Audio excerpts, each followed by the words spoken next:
Assalamualaikum warahmatullahi wabarakatuh. Alhamdulillah wa syukurillah. La haula wa la quwwata illa billah. Asyhadu an la ilaha illallah wahdahu la syarikalah. Wa asyhadu anna Muhammadan abduhu wa rasuluh. Allahumma sholli wa sallim ala sayyidina wa habibina wa syafi'ina wa zuhrina wa maulana Muhammad wa ala alihi wa sahbihi wa barik wa sallam. Yang saya hormati Bapak-bapak jemaah wirid Yasin malam Jumat yang alhamdulillah walaupun sedang dilanda hujan dari tadi sore sampai ini malam, tapi alhamdulillah kita tetap bisa menjalani rutinitas kita walaupun sebagian dari kita mungkin ada yang kecapean ataupun kelupaan ataupun sudah ketiduran. Semoga tidak datangnya beliau itu memang mustahak, benar-benar dalam keadaan ya memang tidak bisa hadir, mau diapain. Semoga minggu besok kita dapat bersama lagi untuk menjalankan apa menjadi rutinitas kita, yaitu malam Jumat berkumpul silaturahmi untuk membaca surat Yasin, Al-Waqiah, tahlil doa yang telah kita sama-samakan untuk apa yang menjadi hajat kita bersama nanti hendaknya diperkenankan ataupun dikabulkan oleh Allah Subhanahu wa taala. Amin Allahumma amin. Pertama dan paling utama senantiasa kita ucapkan alhamdulillah.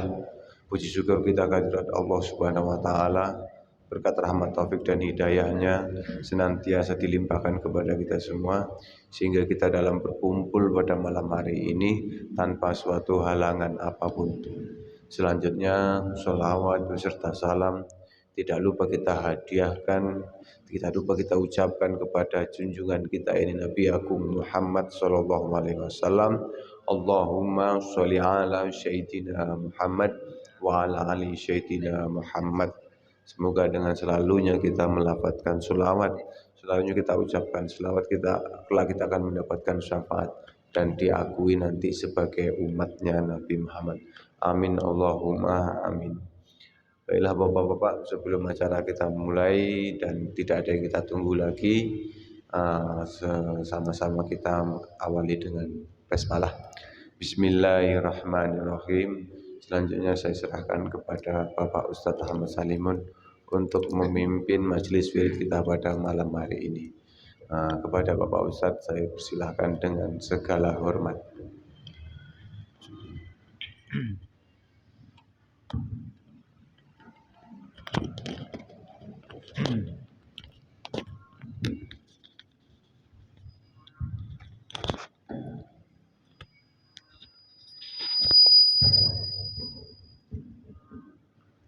Assalamualaikum warahmatullahi wabarakatuh.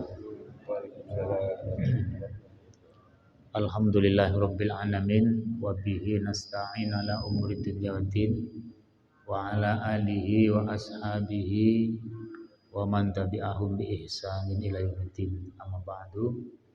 Hadirin jamaah Yasin Batsati yang dirahmati Allah Subhanahu wa taala.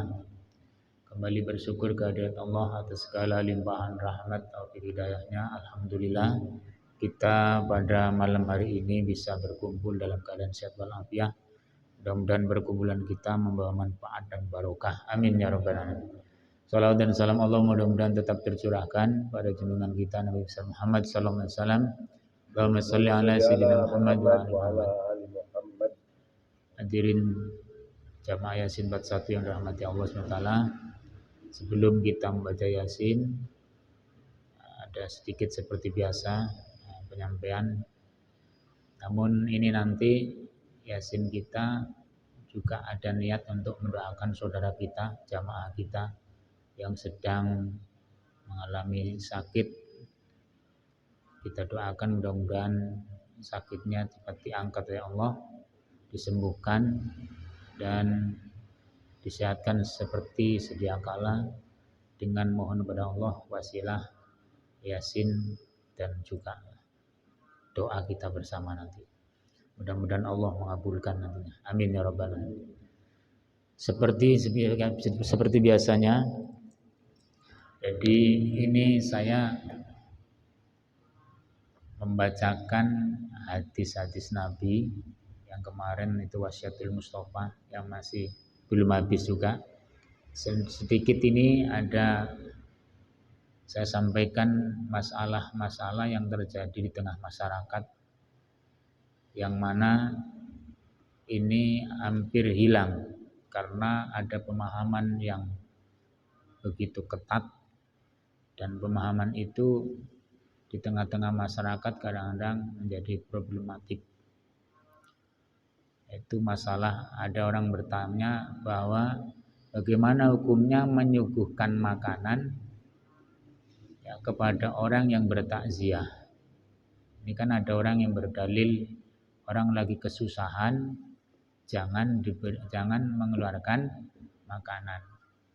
Yang harusnya adalah mereka ditanggung selama 3 hari untuk diberi makanan atau dimasakkan agar meringankan beban penderitaannya ketika ditinggal oleh keluarganya yang meninggal dunia. Ini semuanya benar. Dan ketika ada orang yang mengamalkan bahwa setelah pengurusan jenazah di tengah masyarakat itu ketika pulang itu keluarga musibah memberi makan kepada orang yang telah mengurus takziah atau mengurus jenazah, menguburkan jenazah. Ini kalau di Jawa kan banyak Pak. Jadi diberi makan. Itu hukumnya bagaimana? Ini pertanyaan. Nah, jadi begini, ini ada hadisnya. Hadis ketika Rasulullah SAW itu, nah hadisnya saya baca jalan-jalan. An Asmi bin Kulayb an abihi an rajulin min ansarin. Qala kharajna ma'a Rasulillah SAW. Jadi saya itu keluar bersama Rasulullah fi janazatin untuk mengiring jenazah, mau berangkat menguburkan. Terus fara'aitu Rasulullah sallallahu alaihi wasallam. Maka ketika sudah mengurus di kuburan itu, saya melihat Rasulullah SAW itu bahwa alal kubur, dia itu di atas makam, di atas kuburan. Yusi al-hafira, dia itu berwasiat ngomong sama orang penggali kubur. Ketika mau menanam jenazah, dia mengatakan apa Rasulullah? Ausik min qabili rijlaihi, luaskan bagian kakinya itu supaya tidak sempit. Artinya kakinya jangan sampai bengkok, luruskan, diluaskan. Berarti makamnya itu harus ada kelonggaran sedikit, jangan press gitu loh. Ausik min qabli ra'si, juga luaskan bagian kepalanya. Falamma roja'a, setelah penguburan selesai, falamma roja'a, setelah Rasulullah itu pulang kembali, istaqbalahu da'i imra'atihi. Kemudian ada orang yang mengundang Rasulullah, yaitu istri daripada yang meninggal dunia itu.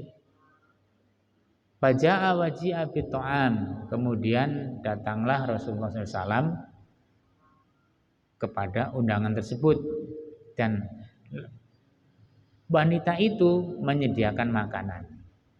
Wanita itu menyediakan makanan. Fawadu ayadahu sumawadu al-qaum, kemudian Rasulullah menjulurkan tangannya mengambil makanan lain. Fa'aqulu panadara abauna, kemudian mereka mau makan, mau makan lah, mengambil mau makan. Kemudian panadara abauna Rasulullah sallallahu alaihi wasallam yaluka lukmatan fi famihi. Ketika sudah mau makan, mau masukkan makanan ini, Rasulullah ngomong, keluarkan kunyahanmu, buang, jangan dimakan. Sumakola, kemudian Rasulullah mengatakan, ajitulah mansatin, akhudat bi ghairi idni ahliha. Saya melihat ini makanan yang disuguhkan, kambing yang disuguhkan, jadi daging yang disuguhkan itu ini disembelih belum izin yang punya, belum izin yang punya. Kemudian Fa'arsalta Qala ya Rasulullah SAW. Kemudian si wanita yang tadi menyuguhkan istri daripada mayit tadi berkata, ya Rasulullah, ini arsaltu ila baqi yastari lisatan falam ajid. Saya itu sudah menyuruh orang untuk membeli kambing ke tanah Baqi, tapi saya tidak nemu di sana. Fa'arsaltu ila jari li qadistarosatan an arsala ilayya biha bisamaniha. Kemudian saya mengutus orang untuk membeli kambing di tetangganya, kambing di tengganya. Tapi falam yujad,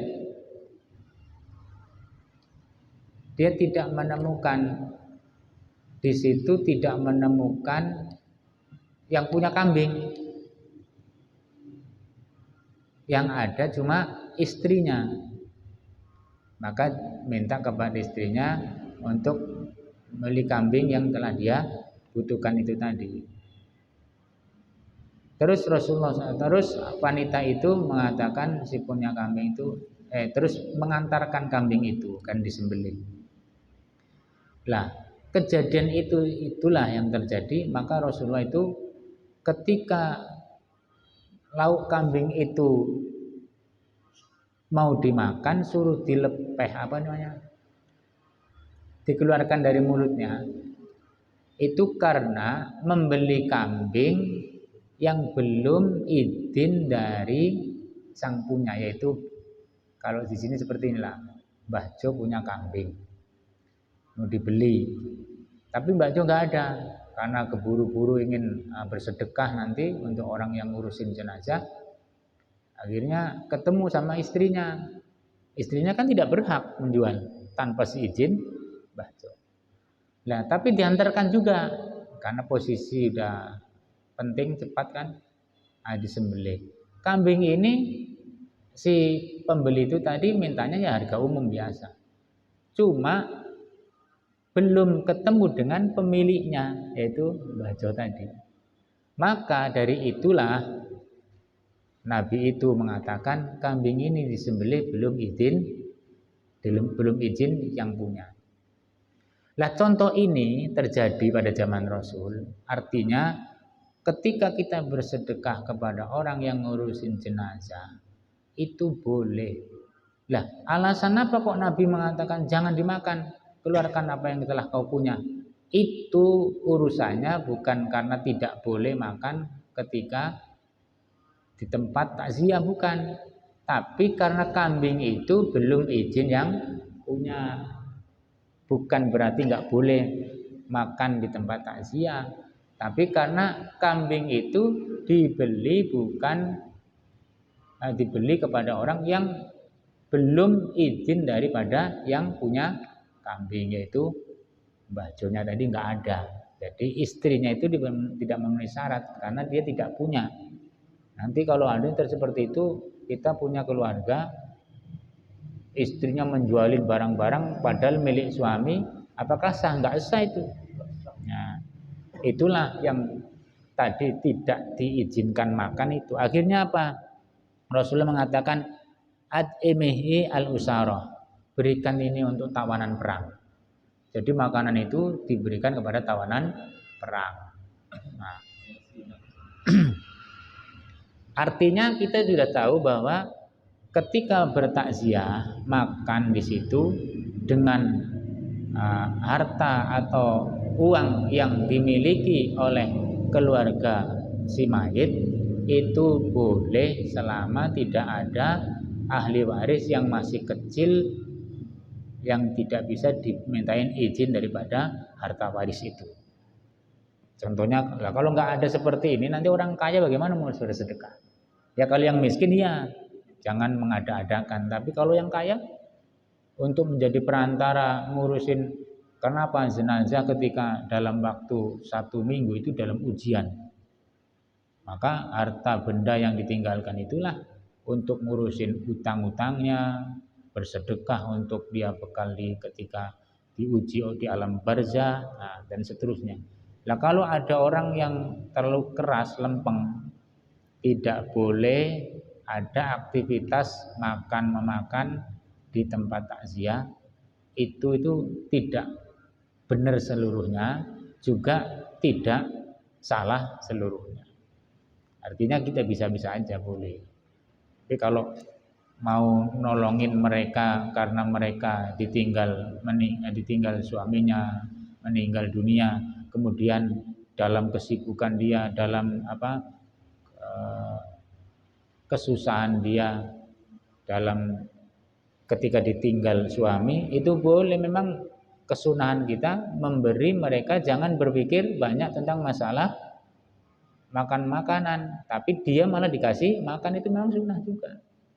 Tapi tidak ada larangan ketika sohibul hajat, sohibul musibah bersedekah untuk orang yang hadir atau orang yang telah melaksanakan penguburan. Maka ketika itu ada pertanyaan Rasulullah, ada sahabat bertanya, an Abdullah bin Amr radhiyallahu anhu, anna rajulan sa'ala Nabi, ada seorang laki-laki dari sahabat bertanya kepada Nabi, ayul islamu khairun, orang Islam yang baik itu bagaimana ya Rasulullah? Qala, kata Nabi, tut'imut ta'am wa taqra'us salam, yaitu orang Islam yang baik itu memberi makan dan membaca atau uluk salam.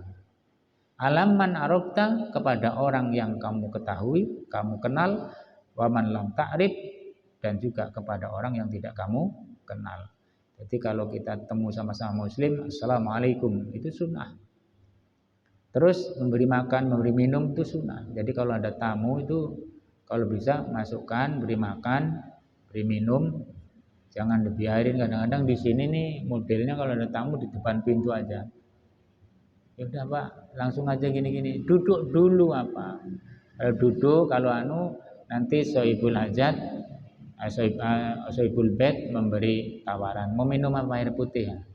Ketika tamu datang itu membawa malaikat. Ketika sampai tamu itu berdoa, mendoakan kita, itu mudah-mudahan doanya dikabulkan karena bersama dengan malaikat, tapi malaikat rahmat, bukan malaikat maut.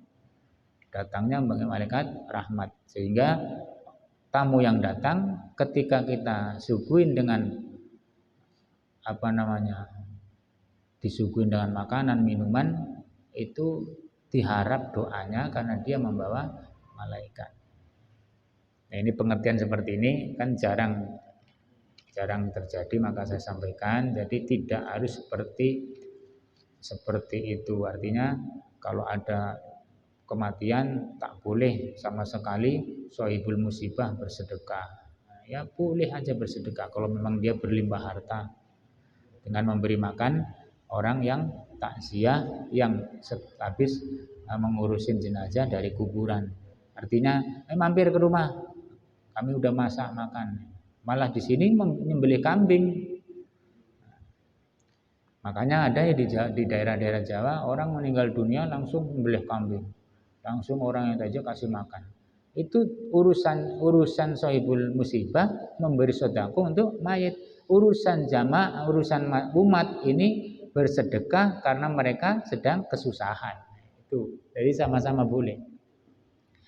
Ini mudah-mudahan menjadi manfaat, tambahan sedikit pengetahuan, mudah-mudahan menjadi ilmu bagi kita, jadi tidak begitu pendek di dalam memahami masalah-masalah yang ada di tengah-tengah masyarakat kita.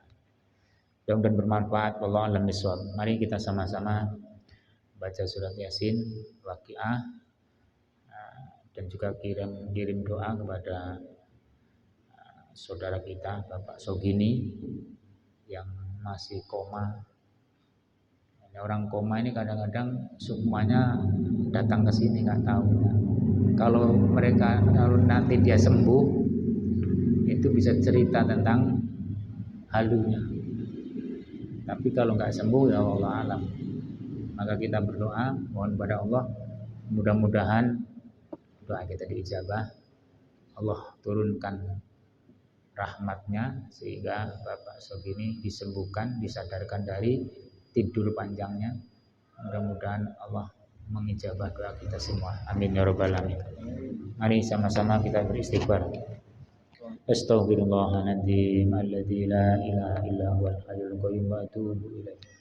Astaghfirullahaladzim alladzi la ilaha illa huwal hayyul qayyum wa atubu ilaih. Astaghfirullahaladzim alladzi la ilaha illa huwal hayyul qayyum wa atubu ilaih. Ila hadratin Nabil Mustafa Muhammadin sallallahu alaihi wasallam wa ala alihi wa ashabihi wa azwajihi wa dzurriyyatihi wa ahli baiti ajma'in. Ulilal Fatihah. A'udzu billahi minasy syaithanir rajim. Bismillahirrahmanirrahim. Alhamdulillahi rabbil alamin arrahmanir rahim maliki yaumiddin. Iyyaka na'budu wa iyyaka nasta'in ihdinas siratal mustaqim siratal ladzina an'amta 'alaihim ghairil maghdubi 'alaihim waladdallin. Summa ila ruhi abaihi wa ikhwani minal anbiya wal mursalin wa ilal malaikatil muqarrabin wal qarabin wa syuhada salim malikul mulk wa ila ruhi abina jamma wa minha wa matana. Summa ila ruhi imatil arbadil mustahidin wa muqallidin fiddin wal ulama rasidin wal qura'il muhaddisin wa ahli tafsiri wal muhaddisin wa sayyidu sadati sufiyatil muhaqqiqin wa ila arwi kulli walin wa waliyatin wa muslimin masyarikil adil magharibi amin amin ila simaliha wa min qabina qabin min waladi adam yaumil qiyamah. Ulilal Fatihah. A'udzu billahi minasy syaithanir rajim. Bismillahirrahmanirrahim. Alhamdulillahi rabbil alamin arrahmanir rahim maliki yaumiddin. Iyyaka na'budu wa iyyaka nasta'in ihdinas siratal mustaqim siratal ladzina an'amta 'alaihim ghairil maghdubi 'alaihim waladdallin. Summa ila ruhi jamil masyihin jamil ustadina jamil ajazan hadrati Syekh Robi hadrati jamil masyayina dan jamil masyayina min ahli silsilati qadiriyah wa naqsabandiyah jamil ahli turuq khususan sultanul awliya Syabdul Qadir Jalani qaddasallahu Abdul Qasim Junaid dan Baghdad Mahrufil Karhi wa sidi sayyid Sangqati wa sidi Syekh Habibullah jamil hasan rasul Jabir Sadiq wa sidi Syekh Yusuf al-Hamdani wa sidi Abi Yazid al-Bustami Syabani al-Hadri Mubani hadrati sayyidina Mukarram Abdul Muhammad Muhammad Usulil mabruhi wa ahli silsilati wal akhidin hum la hadrati jamil arwah ahli kubur dan ahli biadil majlis barakatuh biadil banadun barakatuh bil jannah bisiril Fatihah. A'udzu billahi minasy syaithanir rajim. Bismillahirrahmanirrahim. Alhamdulillahi rabbil alamin arrahmanir rahim maliki yaumiddin.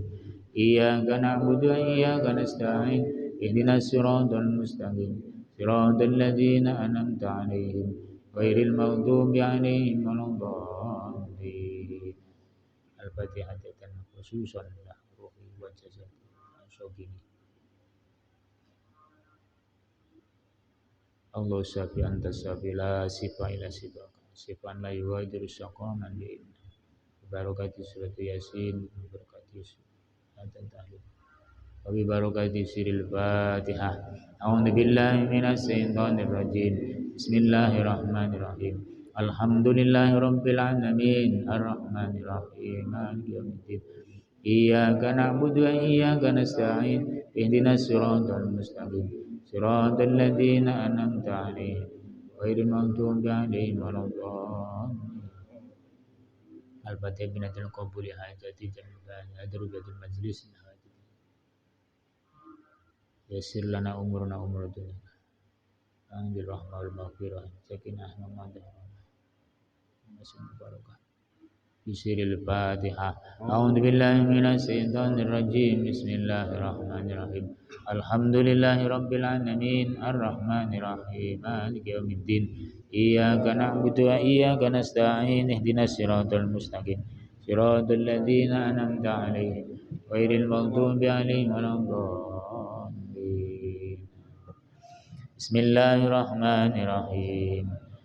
ياسين ياسين ياسين ياسين ياسين ياسين ياسين والقرآن الحكيم إنك لمن المرسلين على صراط مستقيم تنزيل العزيز الرحيم لتنذر قوما ما أنذر آباؤهم وهم غافلون لقد حق القول على أكثرهم وهم لا يؤمنون إنا جعلنا في أعناقهم أغلالا فهي الأذقان فهم مقمحون وجعلنا من بين أيديهم سدا ومن خلفهم سدا فأغشيناهم فهم لا يبصرون وسواء عليهم أنذرتهم أم لم تنذرهم لا يؤمنون إنما تنذر من اتبع الذكر وخشي الرحمن بالغيب فبشره بمغفرة وأجر كريم إنا نحن نحيي الموتى ونكتب ما قدموا وآثارهم وكل شيء أوصيناه بإمام مبين واضرب لهم مثلا أصحاب القرية إذ جاءهم المرسلون إذ أرسلنا إليهم اثنين فكذبوها فعززنا بثالث فقالوا إنا إليكم مرسلون قالوا ما أنتم إلا بشر مثلنا وما أنزل الرحمن من شيء إن أنتم إلا تكذبون قالوا ربنا يعلم إنا إليكم لمرسلون وما علينا إلا البلاغ المبين قالوا إنا تطيرنا بكم لئن لم تنتهوا لنرجمنكم وليمسنكم منا عذاب قالوا طائركم معكم إن ذكرتم بل أنتم قوم مسرفون وجاء من أقصى المدينة رجل يسعى قال يا قوم اتبعوا المرسلين اتبعوا ما لا يسألكم أجرا وما يعلم الذي فطرني وإليه ترجعون أتيت من دونه آلهة يرد الرحمن بدر لا تغني عني شفاعتهم شيئا ولا ينقذ إني إذا لفي ضلال مبين إني آمنت بربكم فاسمعون قيل ادخل الجنة قال يا ليت قومي يعلمون بما غفر لي ربي وجعلني من المكرمين وما أنزلنا على قومه من بعده من جند من السماء وما كنا منزلين إن كانت إلا صيحة واحدة فإذا هم خامدون يا حسرة على العباد ما يأتيهم من رسول إلا كانوا به يستهزئون ألم يروا كم أهلكنا قبلهم من القرون أنهم إليهم لا يرجعون وإن كل لما جميع لدينا منذرون وآية لهم الأرض الميتة أحييناها وأخرجنا منها حبا لا يأكلون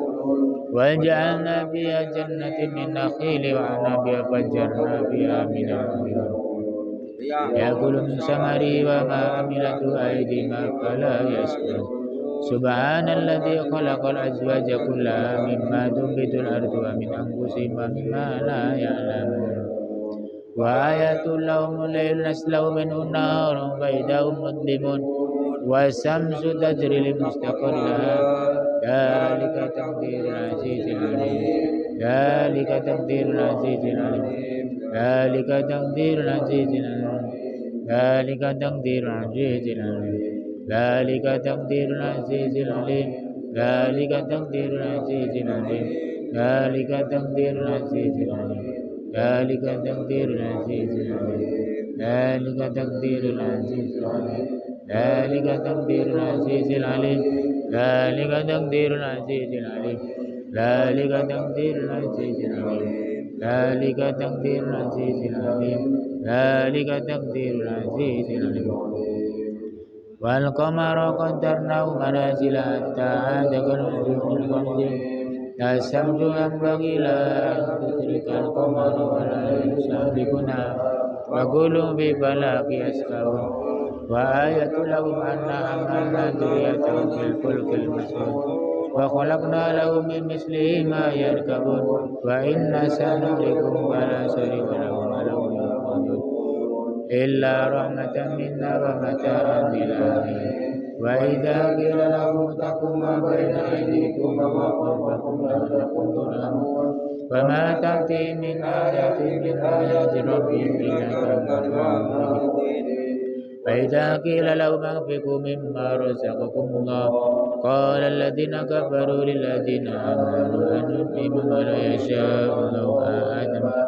إن أنتم إلا في ضلال ويقولون متى هذا الوعد إن كنتم صادقين ما ينظرون إلا ساعة واحدة تأخذهم وهم يحسمون فلا يستطيعون توصية ولا إلى أهلهم يرجعون ونفخ في السور فإذا هم من الأجداث إلى ربهم ينسلون قالوا يا ويلنا من بعثنا من مرقدنا هذا ما وعد الرحمن وصدق المرسلون إن كانت إلا ساعة واحدة فإذا هم جميع لدينا محضرون فاليوم لا تظلمون نفس شيئا ولا تجزون إلا ما كنتم تعملون إن أصحاب الجنة اليوم في شغل فاكهون هم وأزواجهم بظلال على الأرائك متكئون لهم فيها فاكهة ولهم ما يدعون سلام قولا من رب رحيم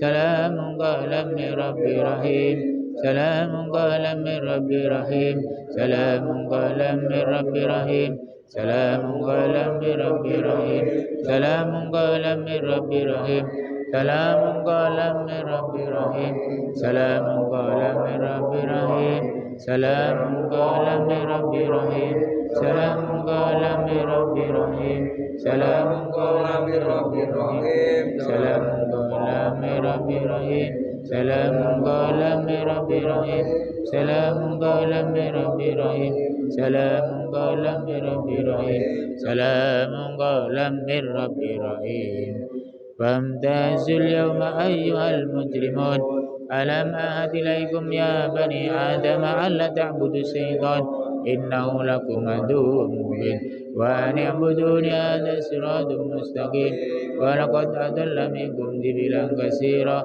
أفلم تكونوا تعقلون هذه جهنم التي كنتم توعدون اصلوها اليوم بما كنتم تكفرون اليوم نختم على أفواههم وتكلمنا أيديهم وتشهد أرجلهم بما كانوا يكسبون ولو نشاء لطمسنا على أعينهم فاستبقوا الصراط فأنى يبصرون ولو نشاء لمسحناهم على مكانتهم وما استطاعوا مضيا ولا يرجعون وما نعمر ننقص في الخلق أفلا يعقلون وما علمناه الشعر وما ينبغي له إن هو إلا ذكر قرآن مبين لينذر من كان حيا ويحق القول على الكافرين أولم يروا أنا خلقنا لهم مما عملت أيدينا أنعاما فهم لها مالكون وذللنا لهم ومنها ركوبهم ومنها يأكلون ولهم فيها منافع ومشارب أفلا يشكرون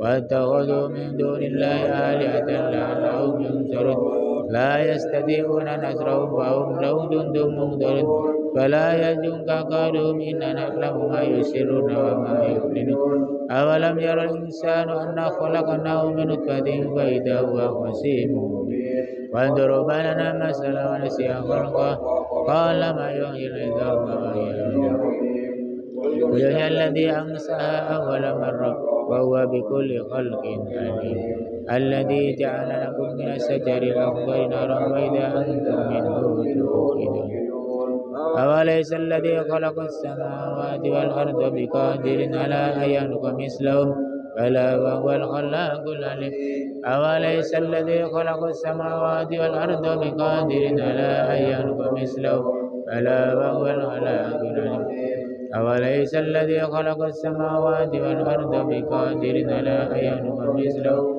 بلى وهو الخلاق العليم أوليس الذي خلق السماوات والأرض بقادر على أن يخلق مثلهم بلى وهو الخلاق العليم إنما أمره إذا أراد شيئا أن يقول له كن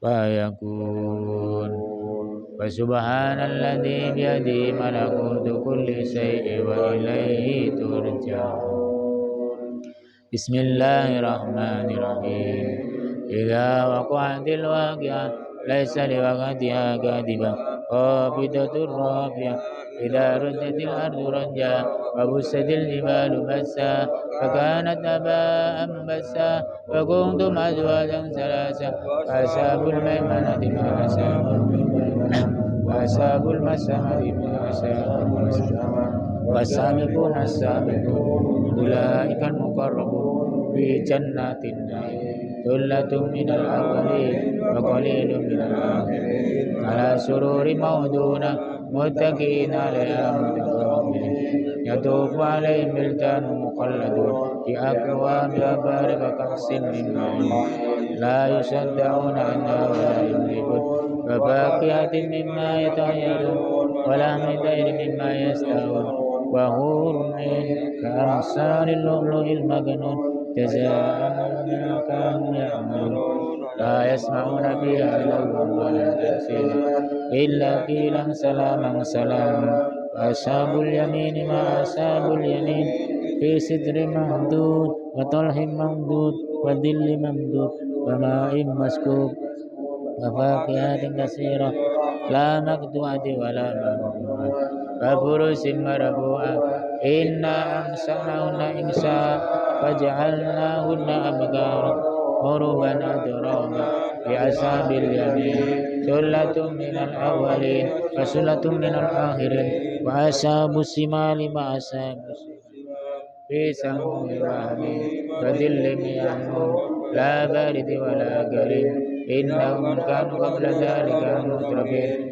وكانوا يصرون على الإنس العظيم وكانوا يقولون إذا متنا كنا ترابا وعظاما أإنا لمبعوثون الأولون قل إن الأولين والآخرين لمجموعون إلى ميقات يوم معلوم ثم إنكم أيها الضالون المكذبون لآكلون من شجر من زقوم فمالئون من البطون فشاربون عليه من الحميم فشاربون شرب الهيم هذا نزلهم يوم الدين نحن خلقناكم فلولا تصدقون أفرأيتم ما تمنون أنتم تخلقونه أم نحن الخالقون نحن قدرنا بينكم الموت وما نحن بمسبوقين على أن نبدل أمثالكم وننشئكم بما لا تعلمون ولقد علمتم النشأة الأولى فلولا تذكرون أفرأيتم ما تحرثون أنتم تزرعونه أم نحن الزارعون لو نشاء لجعلناه حطاما فظلتم تفكهون إنا لمغرمون بل نحن محرومون أفرأيتم الماء الذي تشربون أنتم أنزلتم من المزيد لو نشاء لجعلناه تشكرون أفرأيتم النار التي تورون أنتم أنشأتم شجرتها أم نحن المنشئون نحن جعلنا تذكرة ومتاعا للمقوين فسبح باسم ربك العظيم فلا أقسم بمواقع النجوم وإنه لقسم لو تعلمون عظيم إنه لقرآن كريم في كتاب مكنون لا يمسه إلا المطهرون تنزيل من رب العالمين أفبهذا الحديث أنتم مدهنون وتجعلون رزقكم أنكم تكذبون ولولا إذا بلغت الحلقوم وأنتم حينئذ تنظرون ونحن أقرب إليه منكم ولكن لا تبصرون فلولا إن كنتم غير مدينين ترجعونها إن كنتم صادقين فأما إن كان من المقربين فروح وريحان وجنة النعيم وأما إن كان من أصحاب اليمين فسلام لك من أصحاب اليمين وأما إن كان من المكذبين الضالين فنزل من حميم وتسلية جحيم إن هذا لهو حق اليقين فسبح باسم ربك العظيم العظيم وصدق رسول الكريم ونحن على ذكر سيدنا الشاكرين الحمد لله رب العالمين لا إله إلا الله والله أكبر بسم الله الرحمن الرحيم قل الله أحد الله الصمد lam yalid wa lam yulad wa lam yakul lahu kufuwan ahad. Bismillahirrahmanirrahim. Qul huwallahu ahad, Allahus samad, lam yalid wa lam yulad wa lam yakul lahu kufuwan ahad. Bismillahirrahmanirrahim. Qul huwallahu ahad, Allahus samad, lam yalid wa lam yulad wa lam yakul lahu kufuwan ahad. La ilaha illallah wallahu akbar. Bismillahirrahmanirrahim. Qul a'udzu birabbil falaq min syarri ma khalaq wa min syarri ghasikin idza waqab wa min syarri naffasati fil 'uqad wa min syarri hasidin idza hasad. La ilaha illallah wallahu akbar. Bismillahirrahmanirrahim. Qul a'udzu birabbin nas malikin nas ilahin nas min syarril waswasil khannas alladzi yuwaswisu fi sudurin nas minal jinnati wan nas. La ilaha illallah wallahu akbar. Bismillahirrahmanirrahim. Alhamdulillahi rabbil alamin. Ar-Rahmanir Rahim. Maliki yaumiddin. Iyyaka na'budu wa iyyaka nasta'in. Ihdinas siratal mustaqim.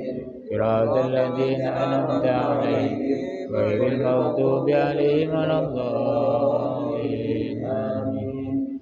Bismillahirrahmanirrahim. Alif Lam Mim. Dzalikal kitabu la raiba fihi hudal lil muttaqin alladzina yu'minuna bil ghaibi wa yuqimuna sholata wa mimma razaqnahum yunfiqun walladzina yu'minuna bima unzila ilayka wa ma unzila min qablik wa bil akhirati hum yuqinun ulaika ala hudan min rabbihim wa ulaika humul muflihun. Wa ilahukum ilahu wahid la ilaha illa huwal rahmanur rahim. Allahu la ilaha illa huwal hayyul qayyum la ta'khudhuhu sinatun wa la nawm lahu ma fis samawati wa ma fil ardi man dhal ladzi yashfa'u 'indahu illa bi'idhnihi ya'lamu ma baina aydihim wa ma khalfahum wa la yuhituna bi shay'in min ilmihi illa bima sha'a wasi'a kursiyyuhu samawati wal ardi wa la ya'uduhu hifdhuhuma wa huwal 'aliyyul 'azim. Lillahi ma fis samawati wa ma fil ardi wa in tubdu ma fi anfusikum aw tukhfuhu yuhasibkum billah wa yaghfiru liman yasha wa yu'adhibu man yasha wallahu ala kulli shay'in qadir. Amana rasulu bima unzila ilayhi min rabbihi wal mu'minun kullun amana billahi wa malaikatihi wa kutubihi wa rusulihi la nufarriqu baina ahadin min rusulihi wa qalu sami'na wa ata'na ghufranaka rabbana wa ilaikal masir. La yukallifu Allahu nafsan illa wus'aha laha ma kasabat wa 'alayha ma iktasabat. Rabbana la tu'akhidhna in nasina aw akhtana. Rabbana wa la tahmil 'alaina isran kama hamaltahu 'ala alladhina min qablina. Rabbana wa la tuhammilna ma la taqata lana bihi wa'fu 'anna waghfir lana warhamna anta maulana fansurna 'alal qaumil kafirin. Birahmatika ya arhamar rahimin. Ayana dzikraka Allah ta'ala ahli kubur hadir bi hadal masjid. Afdal dzikri fa'lam annahu la ilaha illallah. La ilaha illallah. La ilaha illallah. La ilaha illallah. La ilaha illallah. La ilaha illallah. La ilaha illallah. La ilaha illallah. La ilaha illallah. La ilaha illallah. La ilaha illallah. La ilaha illallah. La ilaha illallah. La ilaha illallah. La ilaha illallah. La ilaha illallah. La ilaha illallah. La ilaha illallah. La ilaha illallah.